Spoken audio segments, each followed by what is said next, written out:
Whereas, like, I feel like Nintendo gets it that if, in your favorite colloquialism, if you give a mouse a cookie, you know. I love how, like, that, you still...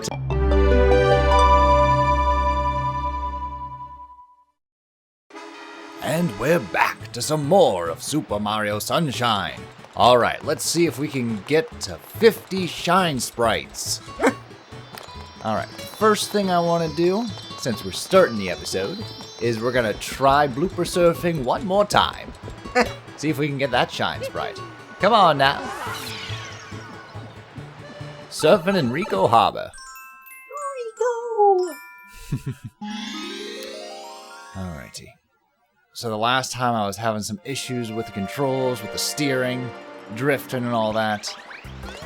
I'm tan, I'm rested, and I'm ready to give this game a wedgie again. Alright, hit the Switch. Just punch the Nintendo Switch. Poor little Switch. I was like, what did I do? Hey, you're my favorite console. I'm like, yeah, you're up there. But you also sold your soul for success. Did it? I think it did. Like, Why? So, two reasons. One, Satoru Iwata passed away in between the Wii era and the Nintendo Switch. And two, like, older Nintendo consoles had a bit of personality.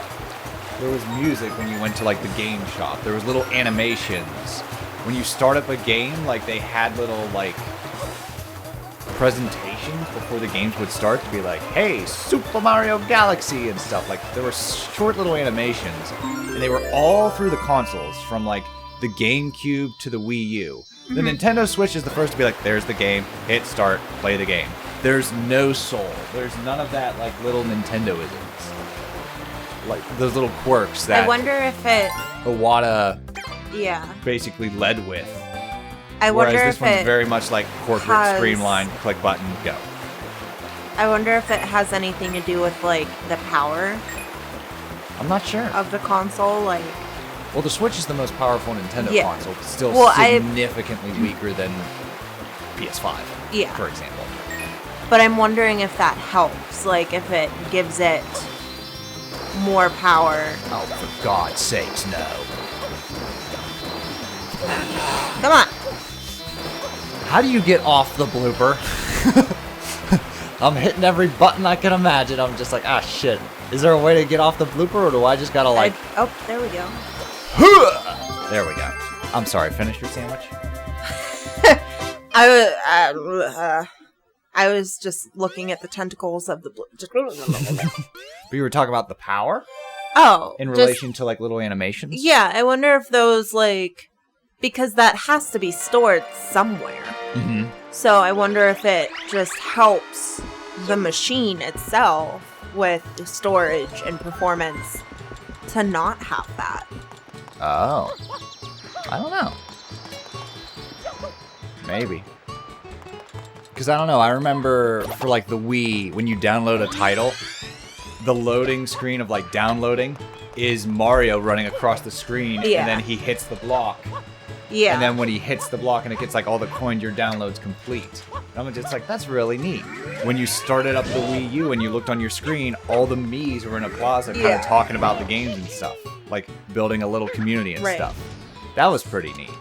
Nintendo Switch is just, select the game, there you go. No music. No even like wallpapers, just like you can either have white or black. Yeah. There you go. It's just very like, yeah, you sold your soul for success. It happens. Like, unfortunately, it's the most successful method. Yeah. Like, some of those little quirks and stuff, if you just streamline it and get rid of that stuff, you'll make more money! Look at McDonald's! It lost its colors, Yeah. and now it's just like this, like, gray building. I absolutely think it's hilarious though for the McDonald's that's near us. Like the gray paint on the roof is peeling off and it's just like bright red, and I'm like, ah! The inner child is coming back. The cracks are starting to show.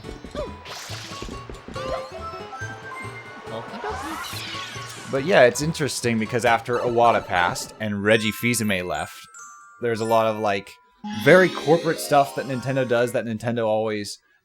Fans were just like, Nintendo's above that, whereas the reality was Nintendo's just like, not really interested. Yeah. But now that those people have passed and moved on, Nintendo's like, oh, this makes money. Like, Reggie actually responded and said, well, that's not the same Nintendo. That's not the Nintendo I work with. This is a different one. And companies change. And because the Switch is just one of the most successful consoles in a while, that's the gamble. That's the risk.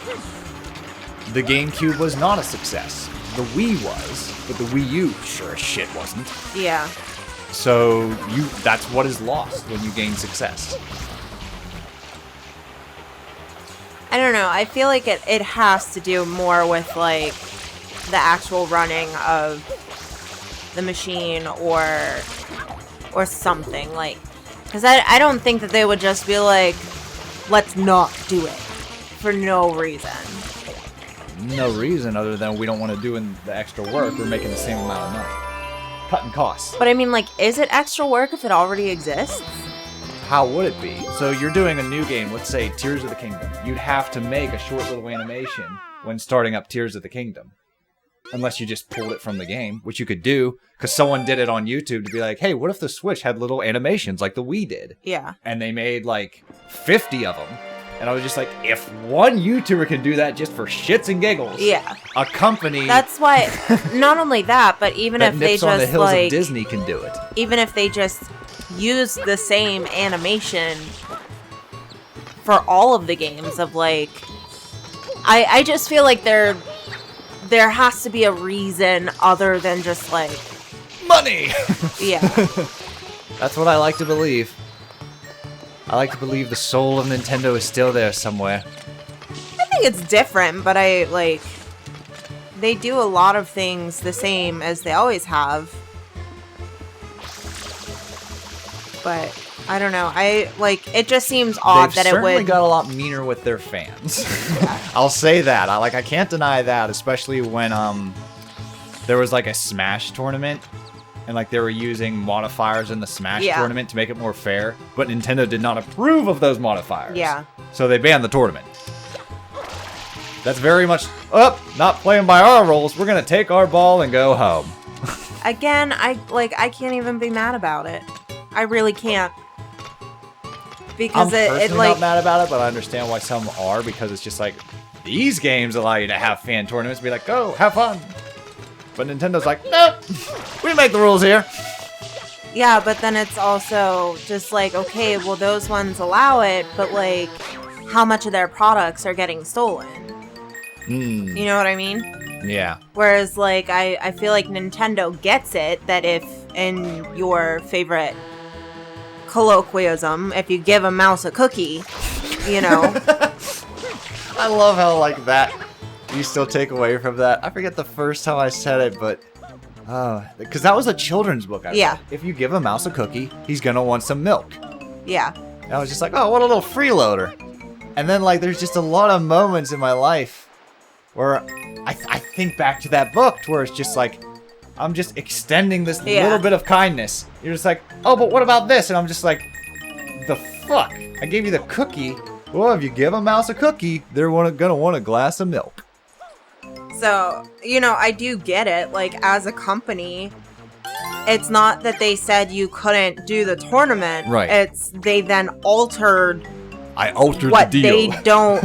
Pray that I do not alter it any further. Well, like, they altered a product that they didn't have permission to alter. So, like, I can totally get that. Like, if you wanted to use mods to make it more fair, then... go through the correct channels to get permission to do that. Like, it's not your product. Yeah, because people are modifying, like, Breath of the Wild and Tears of the Kingdom, and it's just like, watch that shit. And sure as shit, they did a multiplayer Breath of the Wild or something like that mod. And, like, someone that was partnered with Nintendo promoted it, and Nintendo said, alright, there goes your partnership. Yeah. And it's just like, I mean, again, it seems ridiculous, but they really are just, they are not giving away cookies. You know, it just, And I can respect that because at the end of the day, like, this is, what, a multi-trillion-dollar conglomerate company. Like, Very well could be. Like, it had... you know, it's Mario is a huge arguably brand. one of the most popular gaming systems and companies that exist. So, Yeah. like, yeah. Sega's in the corner. I was popular once. I know. I could have beaten Nintendo back in 1999. Yeah. I was ahead of the game.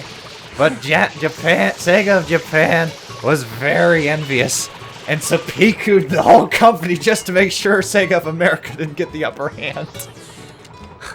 Poor Sega. Oh. But, like, you know, I do understand. I get it. And it's one thing if it's like... Well, I feel like it's a different form of death of the author. Yeah. And Nintendo's just like, bull fucking shit, that's happening to us. To where, like, it gets to the point where, like, the author doesn't have control of their own property anymore. The fan and the community does. Yeah. And, like, that's transcends into movies and video games. And Nintendo's like, nope, not happening. Yeah. And, like, they get that negative stigma, but at the end of the day, it's just like, our rules. Our game, our rules. I don't know. I just, like... It's one thing if you're modifying a game or you're doing, like, fan stuff for you. Like, for you to play because you enjoy it. And it's another thing to, like, make money from that. Mm-hmm. Because then it is theft. Like, you stole something that's not yours, and you're making money from it. That's what people thought was, like, the gray area. Oh, I'm not making money from it. I can do it. And Nintendo was just like, no. And it's like... That was the case with all those Mario fan games that were shut Yeah. down. None of them were for profit. But Nintendo was like, that's competition. We don't like that. But it's like, it's also, none of them are for profit until you have the one streamer that finds it and they stream it on YouTube and then they monetize that video.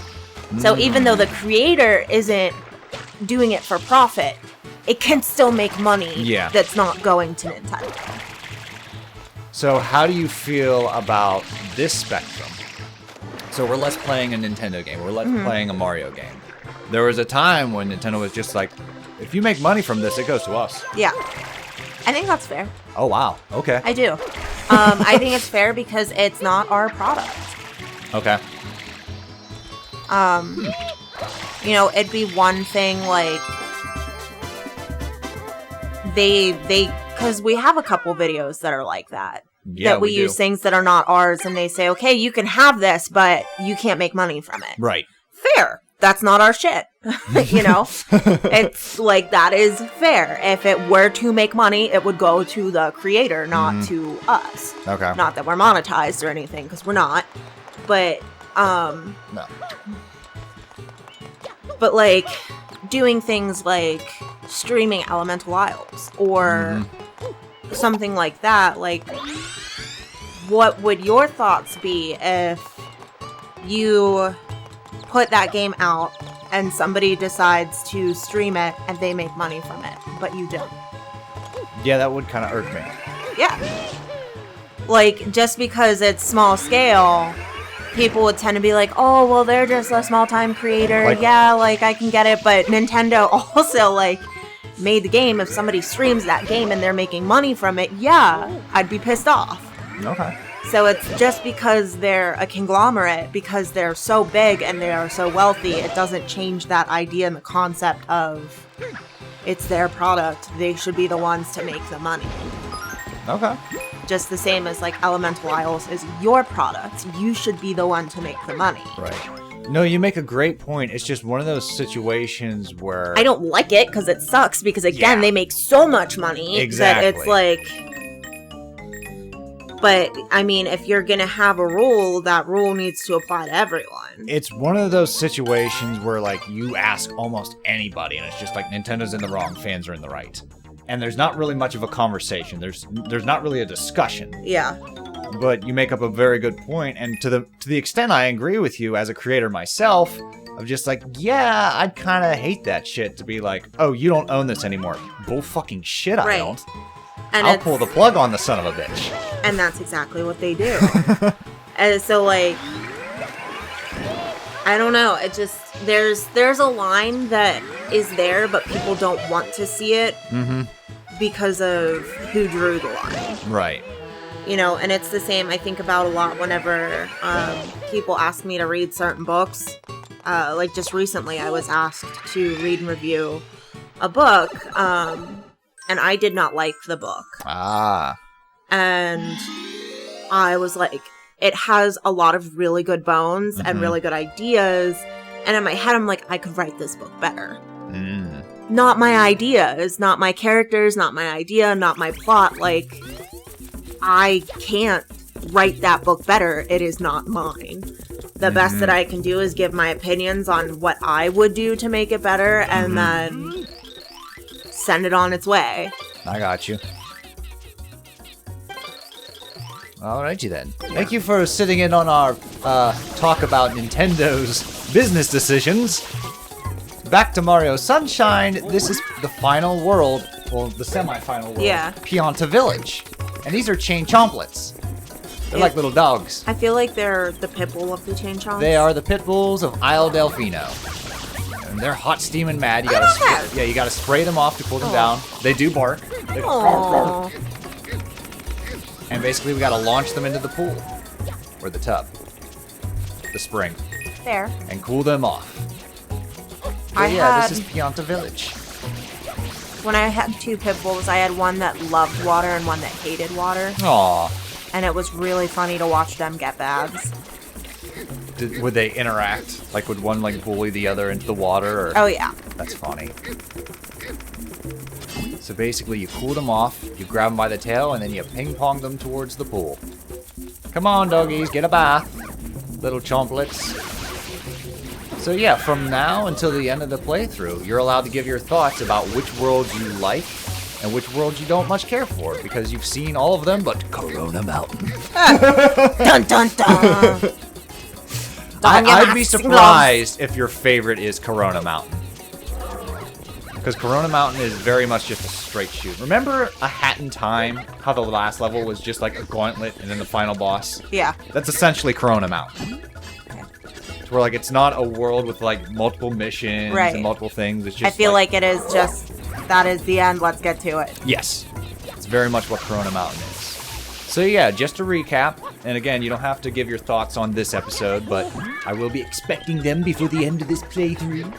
Thank you for letting me know, because usually it's just like the last 5 minutes. One of the major themes of the book so far. I'm not prepared! But just to recap, we have Bianco Hill, Rico Harbor, Gelato Beach, Pina Park, Serena Beach, Noki Bay, Pianta Village, and Corona Mountain. As an honorable mention, you could even say, I like the Delfino Plaza. And I'd be like, fair. You could say, I like the hub world more than the worlds. And I'd be like, no, that's fair. See, I don't remember the names of all of them, but I could definitely describe them. That's about it. Well, that was something you said in comparison to I Am Setsuna, to where, like, even though this all takes place on an island with an island aesthetic, each of the worlds are distinct. Yeah. You can remember them. Whereas, do you remember which cave had the ice tiger and which cave had the beetle in I Am Setsuna? No. Because I sure as shit don't. I do like the giant mushrooms here, though. I like how this has a day and night aesthetic, actually. Yeah. So, depending on the mission, you'll revisit this area in the daytime or nighttime. Daytime. Nighttime. Daytime. Nighttime. Come here, little chomplet. I used to do that when we had birds. If they were, like, screaming, I would put a blanket over their cage. So that they'd be like, oh, nighttime. Time to sleep. See, what I don't like is the chain chomplets like to leave this, like, hot sludge in their path. So if you step on that, it will burn you. And in most Mario games, Mario's like, whoa! This one, you just slowly die. No, he goes, Oh my god. He like, you can really hear the pain he's in when he gets burnt in this game. I did like how Flood was like, remember, always be kind to your pets. Spay and neuter your pets. Hey, we did it. Yay! 50 shines! Alrighty, so we got 50 shine sprites. We're gonna clear up some more of the remaining missions. There's 95 shine sprites out of the missions, and then the remainder is like blue coins and stuff like that. And I have decided to do like 100 coins off camera. Okay. Alright, so next up, more shenanigan adventures on Isle Delfino. Dun, dun, dun. We'll see you then. Toodles.